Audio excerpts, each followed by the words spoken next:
There are both cultural and strictly practical reasons why the enormous casualty figures in Ukraine don't seem to be having a political impact within Russia itself. We have to remember that Russia has been telling its population that it is at war for far longer than most people outside the country have realized. The war propaganda dates back more than a decade. In 2012, when Putin was re-anointed as president, his campaign was about having already saved Russia at that time from foreign occupation and domination. And the war propaganda that has been delivered through state media and through state institutions from kindergarten onwards has been constant since then. So we have more than a generation now of Russians who have only known Putin as leader and have only known a state of war that they are being told about, and that this war is essential and justifiable for national survival. That, of course, makes it easier to accept sacrifices in the service of this war, especially if those sacrifices are recompensed by amounts of money in rural areas of Russia that have never been seen before. But in addition, Russia has very effective means of making sure that the true picture of the casualties does not circulate among Russian society. That's not just state control of the media and making sure that the figures are not reported in any state media. It's also shutting down at a very early stage in the war on Ukraine in 2014 all of the independent organizations that previously would have been able to collect and compare information and disseminate it. During Russia's previous wars in Afghanistan and then especially in Chechnya, organizations like the Soldiers' Mothers Committee and other organizations which were trying to protect the human rights of conscripts were important information gatherers because they had networks. They could collate information.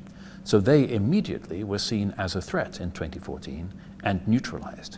So there is simply no way in which ordinary Russians can find out how bad the situation really is, even if they were inclined to care about it.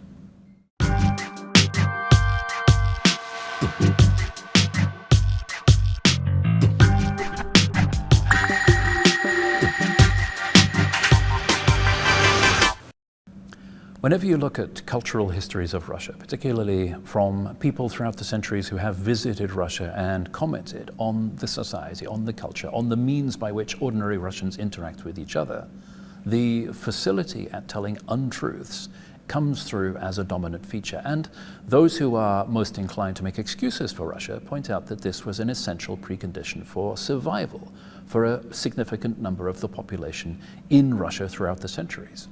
Because concealing the truth from whoever represented state authority and came to impose it on you, whether it's the gendarme or the tax collector or the recruiting sergeant or the landlord, actually meant sure that you survived.